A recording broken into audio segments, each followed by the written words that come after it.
अस्सलाम वालेकुम दोस्तों, मैं हूं प्रवेश संधीला। सोशल मीडिया टॉक शो के साथ हमारे साथ मौजूद है राना एहसान अफजल, कोऑर्डिनेटर वजीर आजम। अस्सलाम वालेकुम भाई। वालेकुम सलाम। आप खैरियत से हैं? बिल्कुल ठीक। मुझे अंदाजा है कि आप लोग जो शहबाज शरीफ साहब के साथ डायरेक्ट काम कर रहे हैं, मैं प्यार मोहब्बत में उनको शहबाज मुतासरीन शहबाज शरीफ कहता हूं, क्योंकि सुना है कि 7 दिन काम और 4-5 घंटे नींद, तो ऐसे लोगों को मुतासरीन शहबाज शरीफ ही कहा जा सकता है। तो उसमें भी आप हैं। आ, म- मैंने ये जो सुना है, ये ठीक सुना है कि आप लोगों को छुट्टी छुट्टी कोई नहीं मिल रही है, आपको 2-4 घंटे नींद मिलती है? देखें, प्राइम मिनिस्टर शहबाज शरीफ जितनी मेहनत कर रहे हैं, आप यकीन जाने, मैं उनके साथ काफ़ी क्लोजली काम कर रहा हूँ। लेकिन वो दिन रात मेहनत कर रहे हैं, यानी कि हम्म। कभी सुबह हम 7 बजे जो है वो मीटिंग्स का आगाज़ करते हैं, रात को 8-8 9-9 बजे तक। चाहे वो एफबीआर की रिफॉर्म्स हों, डिजिटाइजेशन हो एफबीआर की, उसके ऊपर वो दिन रात मेहनत कर रहे हैं। प्राइवेटाइजेशन हो, डाउन साइजिंग ऑफ गवर्नमेंट हो, हर वो चीज़, बिजली की के महकमे की बात हो, उसके अंदर रिफॉर्म हो, रीस्ट्रक्चरिंग हो, ये बिल्कुल आपने ठीक सुना है। अनथक मेहनत करते हैं शहबाज शरीफ साहब, और उनसे हम एनर्जी गेन करते हैं। हम उनकी एनर्जी से जो है वो सीखते हैं। और मैं समझता हूं कि अगर ये 5 साल पाकिस्तान को मिल गए शहबाज शरीफ साहब की क़यादत के अंदर, तो इस मुल्क की इंशाल्लाह तकदीर जो है वो तब्दील हो जाएगी। बिल्कुल ठीक है। जरा सियासी चीजें लेके चलते हैं, फिर आपसे पूछेंगे कि और रिलीफ मिलना कब शुरू होगा। मुझे जरा ये बताएं कि इमरान खान साहब माफी मांगने के लिए तैयार हैं, लेकिन वो सीसीटीवी या कुछ सबूत मांग रहे हैं। हुकूमत ना कोई इमरान खान को सबूत दे रही है, ना अदालतों को सबूत दे रही है। 9 मई के सबूत हैं किधर सर? देखिए, एक तो खान साहब यू टर्न के मास्टर हैं, क्योंकि पहले उन्होंने कहा कि ये हमने तो किया ही नहीं है, ये तो जो है नून लीग ने कराया है या फलाने ने कराया है या फौज की अपनी ये कोई साजिश है। फिर उन्होंने कहा जी हाँ, हम इतराफ़ करते हैं कि हमने फौजी तनसीबात के पास कहा था कि पुरअमन एहतजाज करो। और पुरअमन एहतजाज जो है वो तो आपने देखे कि इस्लामाबाद जब वो धावा बोलते थे तो वो कितने पुरअमन होते थे, आग लगा देते थे वहाँ। फिर इन्होंने रेडियो पाकिस्तान पे हमला किया, फिर इन्होंने क्या कुछ नहीं किया। तो ये भी जमान पाक में पेट्रोल बम मारने का भी इतराफ कर लिया अब तो खान साहब ने, कि जी। हमने 9 मई में पेट्रोल बम नहीं मारे थे, हमने जमान पाक में जब आए थे वहां पेट्रोल बम मारे थे। तो ये इतराफ का सिलसिला तो अब वो आ गया, वो मशरूत माफी भी मांग रहे हैं। जहां तक बात है, देखें, 2-3 चीजें हैं। एक तो आर्मी एक्ट आइन के मुताबिक बिल्कुल क्लियर है कि जो आदमी फौजी तनसीबात के ऊपर हमला करता है उसका मिलिट्री कोर्ट के अंदर ट्रायल होना चाहिए। जो बदकिस्मती से जब मामला चलते हैं ट्रायल कोर्ट के अंदर, तो सुप्रीम कोर्ट जो है वो छलांग मार देती है उसके अंदर और मामला को रोक देती है, जिसकी वजह से ताखीर का शिकार है ये मामला। दूसरा जो सबसे बड़ा अहम पहलू है, जो इनकी सोशल मीडिया की प्रोपोगेंडा ब्रिगेड है। जो जज कोई फैसला करने जाता है तो उसकी जो ट्रोलिंग की जाती है, उसकी माओ बहनों को टारगेट किया जाता है, उसकी फैमिली को टारगेट किया जाता है। मेरे नज़दीक ये भी एक वजह है कि जज जो हैं वो घबरा रहे हैं और प्रेशर में हैं कि वो फैसले ना करें। तभी हम समझते हैं कि ऐसे माहौल में ट्रायल होने चाहिए जहां ये प्रेशर ना हो। तो लेकिन सबूतों की बात की जाए तो एक तो खान साहब के हालिया इतराफ जो उन्होंने करते जा रहे हैं, करते चले जा रहे हैं। सच देखें, जिस तरह 35 पंक्चर पे झूठ बोला था, फिर खुद ही इतराफ कर लिया चंद साल बाद कि वो तो बिल्कुल एक सियासी नुक्ता था और वो तो हम सियासत कर रहे थे। इसी तरह उनके इतराफात, और फिर देखें हजारों की तादाद में सीसीटीवी फुटेज, लोगों के मोबाइल फोन से स्क्रीनशॉट, सेल्फियां, जश्न, बयानात, मेरे ख्याल से इस चीज की कोई कमी नहीं है सबूत की। बिल्कुल ठीक है। अच्छा, ये जो माफ़ी की बात की जाती है, कभी कोई अदारा कह रहा है कि माफ़ कर देंगे, हुकूमत माफ़ कर देगी। माफ़ी मरियम नवाज़ साहिबा ने, वज़ीर आला पंजाब ने कहा है कि माफ़ी जो है वो गलती की जा जाती है। यहाँ पे तो बाकायदा जुर्म है, तो माफ़ी कैसे दे सकती है हुकूमत? जुर्म की तो सज़ा मिलती है। देखिए, वो एनआरओ चाहते हैं ना। खान साहब को पता है कि उन्होंने जिस तरह फॉरेन फंडिंग के अंदर वो मुलव्वस थे, जिस तरह वो 190 मिलियन पाउंड के अंदर मुलव्वस थे, जो चोरी का पैसा, वो कहते हैं हमने, कहते रहे कि हम लेके आएंगे, जब चोरी का पैसा उनके हाथ में, उनकी मुट्ठी में समाया गया यूके की गवर्नमेंट से, तो उसके ऊपर उन्होंने सौदा कर लिया अपना बहरिया टाउन वालों से। और उनके एवज जो है ज़मीनें भी ले ली, उनसे कंस्ट्रक्शन भी करवाना शुरू कर ली।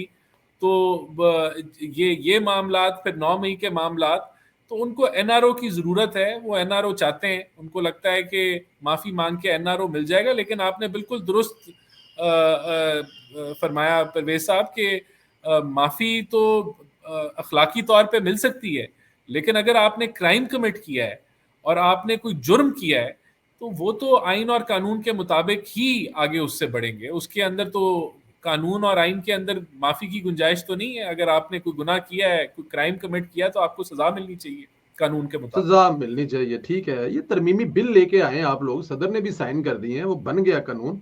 अदालत से टकराना मतलब होने क्या जा रहा है? मुल्क के हालात मुतहम्मल हैं कि पार्लियामेंट और अदालत आपस में टकराएं?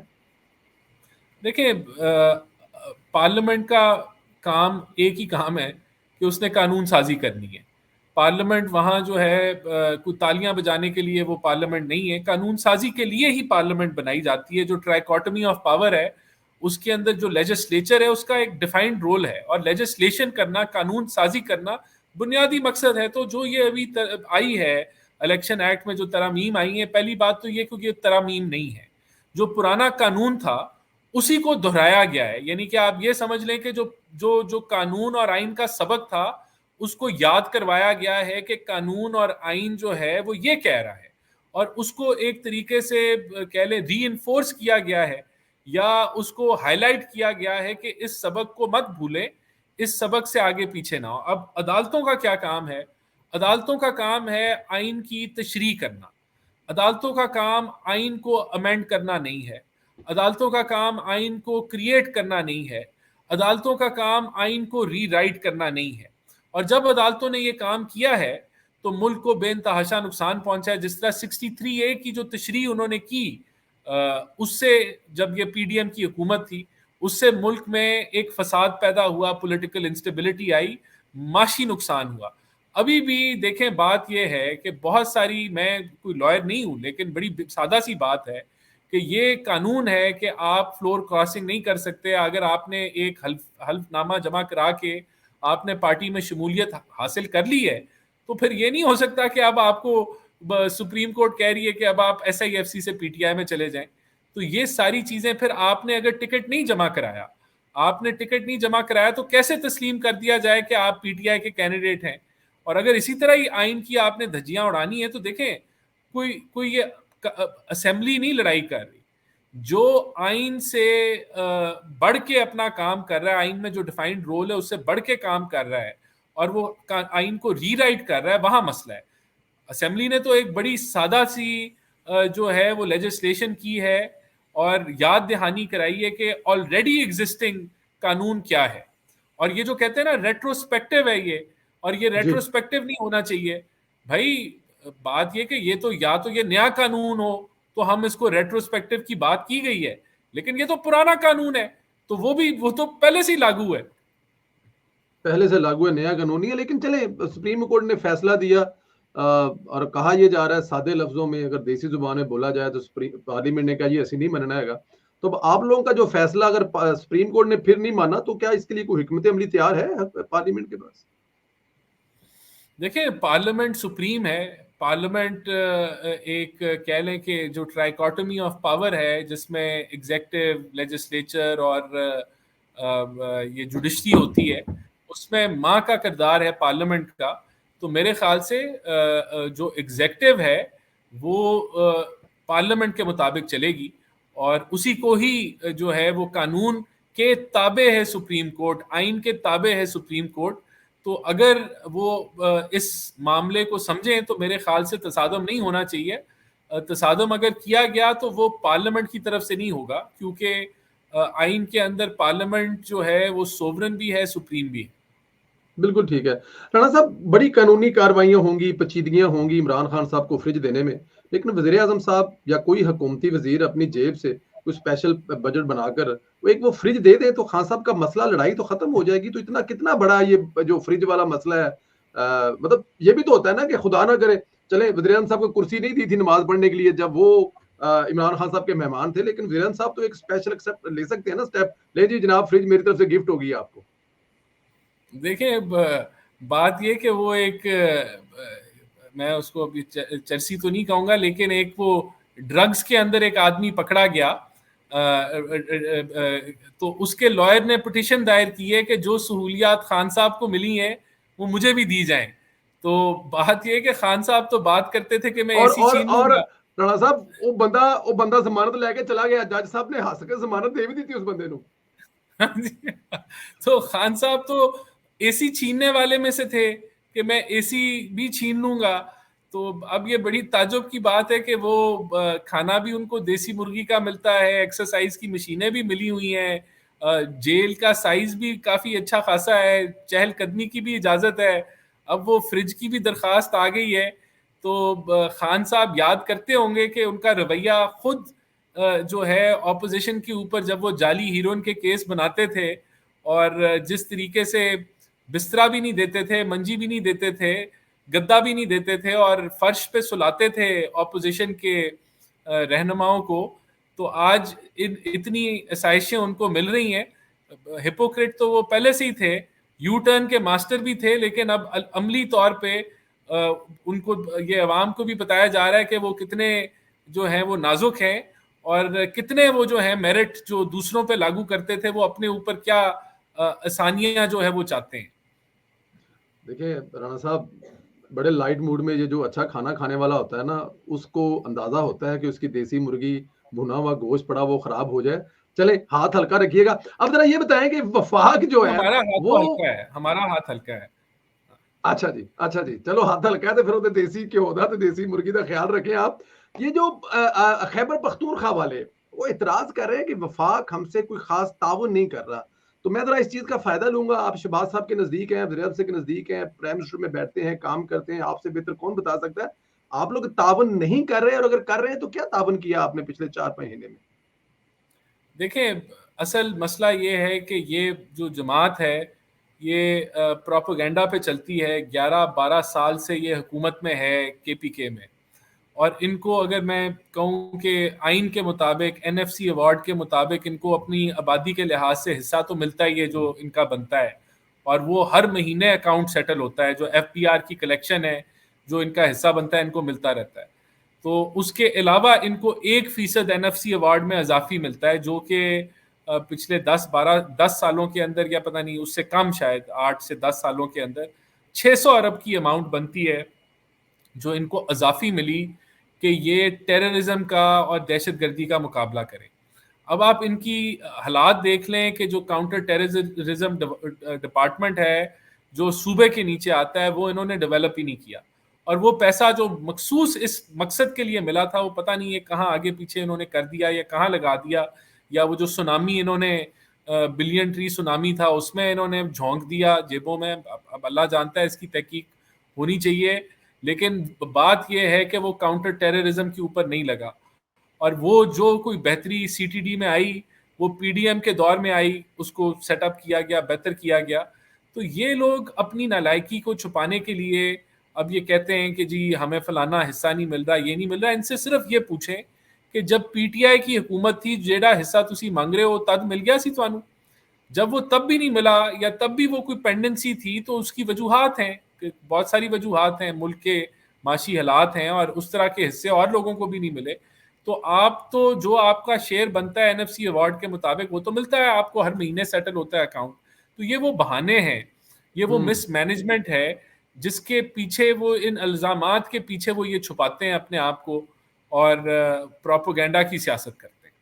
प्रोपेगेंडा की सियासत का। राणा साहब, अगर मैं आपसे ये पूछूं कि 100 दिन से प्लस तो हो चुके हैं हुकूमत को, कोई 2-4 ऐसे जो काम किए हो हुकूमत पे जिस पे आप लोग फख्र कर सकें कि ये हमने काम किए, और आने वाले दिनों में इन कामों का जो समर है ना, जो फल है, वो लोगों को मिलना शुरू हो जाएगा? देखिए, सबसे बड़ी बात तो ये है कि हमने जो पीएमएलएन की जो पॉलिसी थी उसकी वजह से रुपया मुस्तहकम हो गया, और आपकी जो एक्सचेंज रेट है वो स्टेबल है, यानी कि 275-285 के दरमियान जो डॉलर है वो बरकरार है। और इससे ये होता है कि अगर एक्सचेंज रेट स्टेबल ना हो तो महंगाई काबू नहीं आती, अगर रुपया मुसलसल डीवैल्यू हो रहा हो तो महंगाई काबू में नहीं आती। तो ये हमने जो फिस्कल डिसिप्लिन, जो अच्छी मैनेजमेंट की, उसकी बुनियाद से हुआ, और ये मार्केट बेस्ड है। और इससे ये हुआ है कि जो पिछले महीने महंगाई, पिछले साल मई जून में जो महंगाई 38% तक पहुंच गई थी, वो 11.1% पे आ गई है। तो ये बहुत बड़ा मैं समझता हूं कि ये प्लेटफॉर्म बना दिया गया है, एस्टेब्लिश कर दिया गया है, जिससे मुल्क की बेहतरी की तरफ हम जाएंगे। देखें, उसके बाद आईएमएफ का सबसे बड़ी चीज यही है, देखें अगर आईएमएफ का प्रोग्राम हम बहाल ना करते तो उसके खदशात लोगों को पता होने चाहिए कि क्या है। हमने तकरीबन हर साल 20 से 25 अरब डॉलर अपने कर्जों का वापस करना है और वही कर्जा रिन्यू करना है। और अगर हम वो नहीं कर पाते कामयाबी से, तो जो मैंने आपको रुपए डॉलर की बात की, फिर यही होगा कि एक्सचेंज रेट आपका नीचे जाएगा, रुपया आपका 350 पे चला जाएगा, डॉलर के हिसाब से 400 पे चला जाएगा, और महंगाई हो सकता है 100% पे चली जाए। तो इस सब चीजों को हमने रोक दिया है। आपकी जो क्रेडिट रेटिंग है फिच की बेहतर हुई है, और माशी जो बेहतरी का सफर है वो बढ़ गया। बिल्कुल इसमें बिजली महंगी लोगों की हुई है, और उसकी भी वजह है कि हमने वो जो खसारा था, जो जिसको गर्जिशी कर्जा कहते थे, उसको रोक दिया है, वो अब बढ़ नहीं रहा। और अगर हम ये ना करते रीबेसिंग बिजली की, तो लोग तो बज़ाहिर बिल्कुल तंग हैं, हम इस चीज़ का एतराफ़ करते हैं कि बिजली के बिलों से तंग है, लेकिन अगर हम ये ना इक़दामात लेते और रुपया हमारे हाथ से निकल जाता, तो फिर जो बिजली हमें 50 रुपए यूनिट की या 70 रुपए यूनिट की जो दुकानदारों को मिलती है, जो महंगी लग रही है, ये 125 रुपए यूनिट पे भी जा सकती थी। तो उसको रोकना, ये एक मैं समझता हूं कि अवाम को अभी मुश्किल जरूर है, लेकिन हम लॉन्ग टर्म और मीडियम टर्म में मुल्क को संभाला दे रहे हैं, मीशत को संभाला दे रहे हैं। एक तो ये बात होगी। अब आ जाएं कि हमने जो है बिजली के शोबे में हम क्या कर रहे हैं। हम चाइना से बात कर रहे हैं, हमें कामयाबी नजर आ रही है कि हमने इंपोर्टेड कोयले को लोकल कोयले से तब्दील करना है। हमने डिस्कोज जो डिस्ट्रीब्यूशन कंपनीज हैं उनमें प्राइवेट सेक्टर के हमने बोर्ड बना दिए, जो कि हमने पीएसडीपी में मैक्सिमम बजट रखा है जो ट्रांसमिशन लाइंस के अंदर एफिशिएंसी लाएगा, जिससे बिजली सस्ती होगी। हम चाइना से डेट रीप्रोफाइलिंग जो कैपेसिटी पेमेंट है उसको कम करने के लिए आज से और अगले 5 सालों के अंदर के वो कम हो जाए और आवाम को कोई आसानी पैदा हो, उसके ऊपर काम जारी है। हमें उम्मीद है कि बेहतरी आएगी। हम प्राइवेटाइजेशन की तरफ बढ़ रहे हैं, जो कि एक आम आदमी के जो उसके खसारे होते हैं, जिस तरह पीआईए का 825 अरब का खसारा है, वो आखिर उसका बोझ एक आम आदमी की जेब पे पड़ता है। जब वो खसारा करता है तो आम आदमी को महंगाई की सूरत में, टैक्सों की सूरत में, तो हम पीआईए की प्राइवेटाइजेशन तकरीबन मुकम्मल होने जा रही है, हम प्राइवेटाइजेशन करने जा रहे हैं। फिर जो डिजिटाइजेशन का प्रोसेस है एफपीआर का, देखें कोई मुल्क नहीं चलता अगर टैक्स हुकूमत इकट्ठा ना कर पाए। तो वो हमारा गामजन है, उसको प्राइम मिनिस्टर रिव्यू कर रहे हैं। और मैं समझता हूं कि जो हमारा टारगेट इस साल तो यही हुआ है कि हमें आईएमएफ प्रोग्राम की वजह से टैक्स रेट कुछ बढ़ाने पड़े, कुछ सैलरी क्लास पे भी लगा है, लेकिन हमारी कोशिश है कि अगर हम टैक्स एवेजन को रोक लेते हैं, कम करते हैं, और अगर हम टैक्स नेट को बढ़ा लेते हैं, तो हम इसी साल जो सैलरीड क्लास पे बोझ लगा है उसको रिलीफ दे दें। और हम ये डिजिटाइजेशन के जरिए सिर्फ वो लोग जो टैक्स नेट में जिनकी आमदन है, जिनसे टैक्स वसूल होना चाहिए, हम उसको टैक्स नेट में लेके आ जाएं, तो तब हमारा मुल्क जो है वो सही सिमत की तरफ बढ़ना शुरू हो जाएगा। फिर हुकूमत जो है अपनी डाउन साइजिंग या हेयर कट कराने जा रही है कि हुकूमत का साइज छोटा हो। अब ये चीज़ें पब्लिक भी हो गई हैं, इसमें 5, 6, 10 वजारतें हैं जो अंडर कंसिडरेशन है, जिनका फाइनल प्लान जल्द अवाम के सामने लाया जाएगा।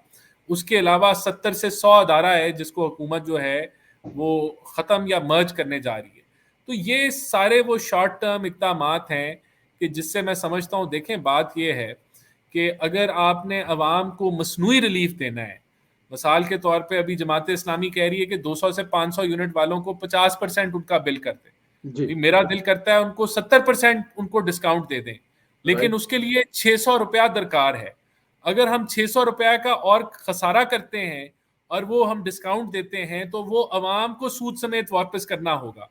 मसनूई रिलीफ था ना, जिस तरह खान ने जाते हुए, जब उसे पता था उसकी हुकूमत जा रही है, उसको ये पता था कि हुकूमत जा रही है, उसको पता था कि आईएमएफ का मुआहदा पाकिस्तान की मीशत के लिए कितना अहम है, उसने बिजली सस्ती कर दी, अवाम खुश होगी कि हमें रिलीफ मिल गया है। उसने पेट्रोल सस्ता कर दिया, अवाम खुश होगी कि रिलीफ मिल गया है।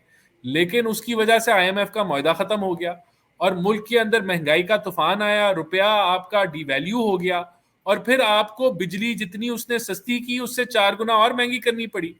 तो ये फिर होता है मसनूई रिलीफ का नतीजा। जिस तरह खान ने माशी सुरंगें बिछाई, तो फिर मसनूई रिलीफ तो हम भी दे सकते हैं, लेकिन उसका फिर भांडा जो है वो 6 महीने बाद फूट जाएगा और आवाम को दुगना बोझ उतारना पड़ेगा। तो असल माशी रिफॉर्म्स करके मुल्क को संवारना असल मुस्तकबिल संवारने के बराबर है जो ये हुकूमत कर रही है कि आपकी fiscal discipline, macro economic stability को हम स्टेबलाइजेशन करेंगे तो एक आम आदमी का हम भला करेंगे।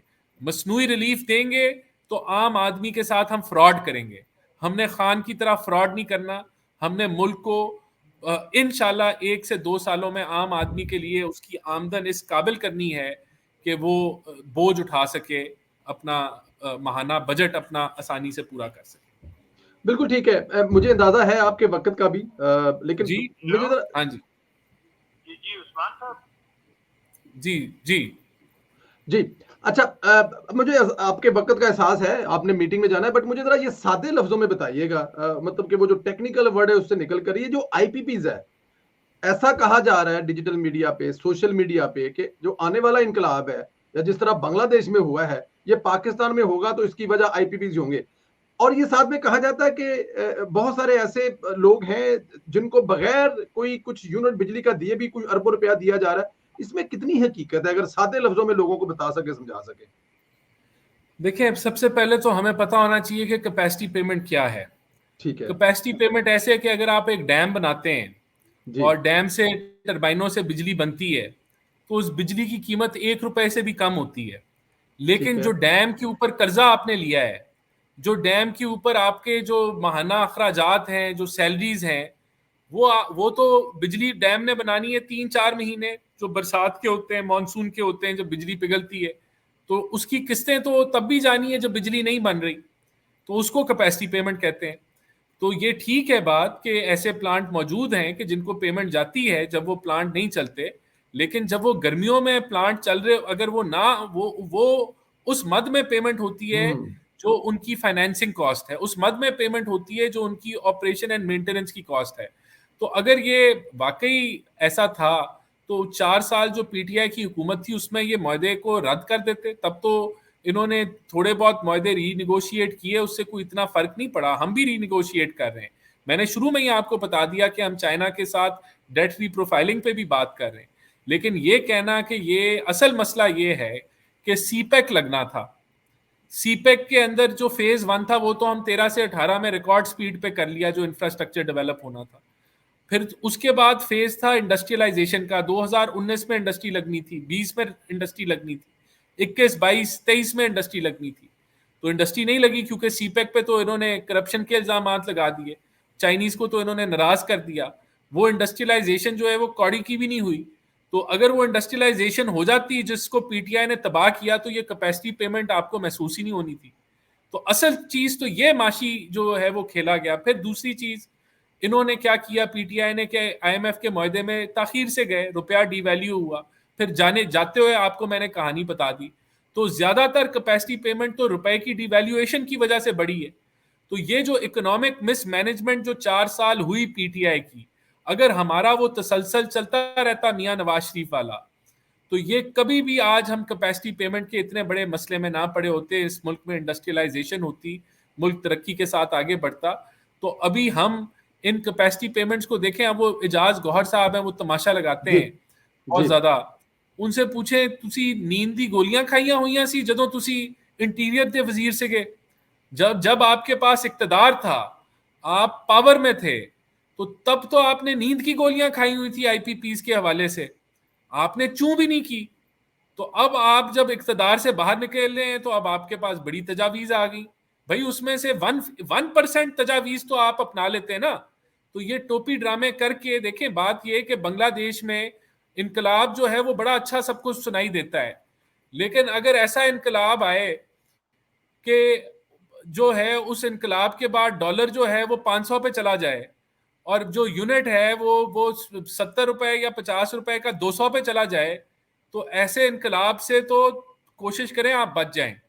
तो ये जो इनकलाब और ये जो बातें कर रहे हैं ये पीटीआई वाले, पहले तो ये कितने इनकलाबी हैं कि खुद फौज के, इस्टेब्लिशमेंट के और जुडिशरी के कंधों पे आए, और फिर इन्होंने इतने ये, वो तो हसीना वाजिद के ऊपर तो डिक्टेटर बनने का जो है वो इल्जाम लगता है, तो खुद इसको लकब मिला dictator of press freedom index. यानी कि ये प्रेस फ्रीडम का डिक्टेटर प्रीडेटर का इसको लकब मिला खान को। तो खुद तो इसने हीरोइन के केसेस बनाए ऑपोजिशन को। तो यही तो बात है कि 9 मई को जब ये निकला था इनकलाब लाने, तो अवाम तो निकली नहीं, सिर्फ पीटीआई के जत्थे निकले। और सबसे बड़ा इनको जो मसला था वो ये था कि गोलियां क्यों नहीं चलाई, रोका क्यों नहीं फौज ने, खून लाशें क्यों नहीं बचाई, वो नहीं बचाई। तो पीछे से इनका इनकलाब फ्लॉप था, कोई था ही नहीं।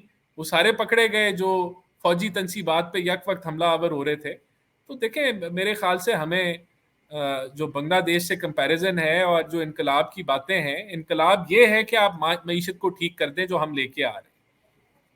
बिल्कुल ठीक है। राना साहब, मुझे जरा आखिर में ये भी बता दें कि शहबाज शरीफ साहब जो वज़ीर आज़म है, उन्होंने शुरू में जब ये आए तो उन्होंने बड़े बैक टू बैक दोस्त मुल्कों के दौरे किए और हमें बताया गया कि बहुत बड़ी इन्वेस्टमेंट आ रही है। और फिर साथ में ये भी बताया जा रहा था कि जो सऊदी अरब के किंग है वो भी तशरीफ ला रहे हैं। एक तो सऊदी अरब के किंग साहब अभी तक क्यों नहीं आई, लोगों का सवाल है।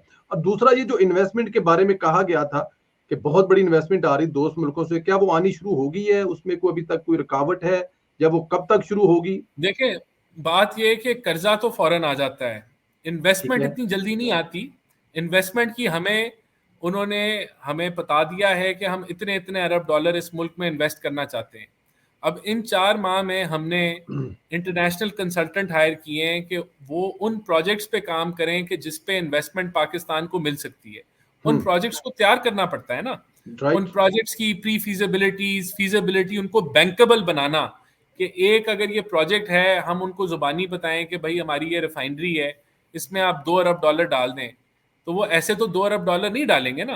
वो उसको स्टडी करेंगे, उसके प्रॉफिट लॉस को समझेंगे, उसकी जो फाइनेंशियल स्टेटमेंट्स है उसमें जाएंगे। तो वो सारा काम हमने कर लिया है, हमने कंसल्टेंट भी हायर कर लिए हैं और वो प्रोजेक्ट बाय प्रोजेक्ट जो है उसकी फीजिबिलिटी पे काम कर रहे हैं।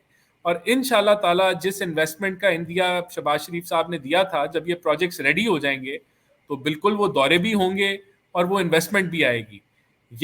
इसी पे ही काम हो रहा है। बिल्कुल ठीक है। इन शॉर्ट, अभी आपने वैसे कहा कि साल 2 साल लगेंगे, लोगों को असरात मिलेंगे। लोग मियां मोहम्मद नवाज शरीफ साहब जो गवर्नमेंट की ना मिसालें देते हैं कि 2015-16 में चीजें बेहतर हो गई थी, बल्कि बहुत बेहतर हो गई थी, दुनिया भर में नाम हो रहा था। तो अब ये जो मामलात हैं, उस किस्म की जो खबरें हैं या उस किस्म का जो पाकिस्तान है, कितनी देर में समझते हैं कि आप बेहतरी की तरफ चला जाएगा? देखें, जो हमने रास्ते अपनाए हैं, जो हम पावर सेक्टर में करने जा रहे हैं, जो हम एफबीआर के हवाले से करने जा रहे हैं, जो हम प्राइवेटाइजेशन के हवाले से करने जा रहे हैं, जो हम डाउन साइजिंग ऑफ गवर्नमेंट के हवाले से करने जा रहे हैं, इंशाल्लाह ताला 1 साल के अंदर जिस तरह आपको रुपया मुस्तहकम होता नजर आ गया है, महंगाई की शरह नीचे आती नजर आ गई है, आपको स्टॉक मार्केट में इन्वेस्टर का कॉन्फिडेंस बताती है ना, स्टॉक मार्केट वो बढ़ता हुआ नजर आ रहा है, आईएमएफ का मुआहदा बहाल है, आपकी फिच रेटिंग बेहतर हो गई है। तो ये सारे वो इंदिए हैं कि हमारी मईशत ठीक रास्ते पे जा रही है। मेरे ख्याल से अगर इस मुल्क में सियासी इंतशार नहीं फैलाया गया तो आपको एक आधे साल में एक आम आदमी की जिंदगी के अंदर बेहतरी आती नजर आना शुरू हो जाएगी। बिल्कुल ठीक है। पंजाब के बगैर पाकिस्तान चल नहीं सकता, हमेशा यही कहा जाता है। मरियम नवाज साहबा पहली दफा वजीर आला का हलफ उठाया और वो काम कर रही हैं। पंजाब के बारे में क्या ख्याल है? सेटिस्फाइंग है पंजाब में जो हो रहा है, जो इस वक्त चीजें चल रही हैं? जाहिर है देखें, आपका आपका हल्का भी पंजाब में, आप फैसलाबाद से भी हैं। और फैसलाबाद में याद रखिएगा, फैसलाबाद वाले इस दफा नून लीग जरा थोड़ा जा टफ टाइम देता है, तो जरा ये सारा देखें, अल्हम्दुलिल्लाह मैडम मरियम नवाज साहिबा एक कह लें कि फ्रेश एयर की तरह, यानी कि एक फ्रेश ब्रीज की तरह इस मुल्क की सियासी क़यादत के अंदर उन्होंने अपना रोल अदा किया है। और जो शहबाज शरीफ साहब की जो स्पीड थी उससे वो आगे बढ़ी हैं हम्म। और मामलात को उन्होंने देखें, कोई शोबा उन्होंने नहीं छोड़ा, चाहे वो ख़वातीन का शोबा हो, हेल्थ का हो, एजुकेशन का हो, एयर एम्बुलेंस हो, मोबाइल अस्पताल हो, स्कूल्स की जो है दोबारा डिजिटाइजेशन की तरफ एजुकेशन हो। उन्होंने हर पहलू को जड़ से पकड़ा है और वो बेहतरी की तरफ पंजाब को लेके जा रही हैं। ये बड़ी खुशाइन बात है कि मरियम नवाज साहिबा की जो लीडरशिप क्वालिटीज़ हैं वो उभर के नज़र आ रही हैं पंजाब में और उसके नताइज भी नज़र आ रहे हैं। मैं बहुत पुरुमीद हूँ कि मरियम नवाज साहिबा की क़यादत के अंदर पंजाब जो है, जो इसकी रौनकें जो डिजर्व करता है उससे हम आगे बढ़ेंगे और बेहतरीन तरीके से पंजाब की आवाम को जो सर्विस है उनकी दहलीज पे मिलेगी, जो मरियम नवाज साहिबा का जो एक तरीके से नारा है, तो उस तरफ पंजाब बढ़ रहा है और बड़ी मेहनत वो कर रही हैं। मेरे ख्याल से वो हर जगह वो पहुंचती हैं, उनकी टीम, उन्होंने एक अच्छी टीम की सिलेक्शन की है और मेरिट पे काम हो रहा है, मेरिट पे तकर्रियां हो रही हैं। जो एक वो जो था माहौल, फराह गोगी और बुशरा बीबी ने जो बुजदार चीफ मिनिस्टर के अंदर जो एक करप्शन की जो नई एक दास्तान शुरू की थी, उसको बिल्कुल ख़त्म कर दिया गया है और मेरिट बेस्ड काम हो रहे हैं। और इंशाल्लाह मैं समझता हूं कि ये जो डुओ है शहबाज शरीफ का और मरियम नवाज साहिबा का, ये पाकिस्तान को बहुत आगे लेके जाएगा, बेहतरी की तरफ बहुत लेके आगे, जाएगा, तरक्की की तरफ बेहतरी की तरफ, बेहतरी और तरक्की की तरफ लेके जाएगा। राणा साहब, आपका बहुत शुक्रिया कीमती वक्त के लिए, और हमें इस बात का एहसास है कि आपने अगली मीटिंग ज्वाइन करनी है। अपना बहुत ज्यादा ख्याल रखें और गाहे बगाहे आपको ये तकलीफ देते रहेंगे। बहुत शुक्रिया। बहुत शुक्रिया। Thank you. ठीक हो गया।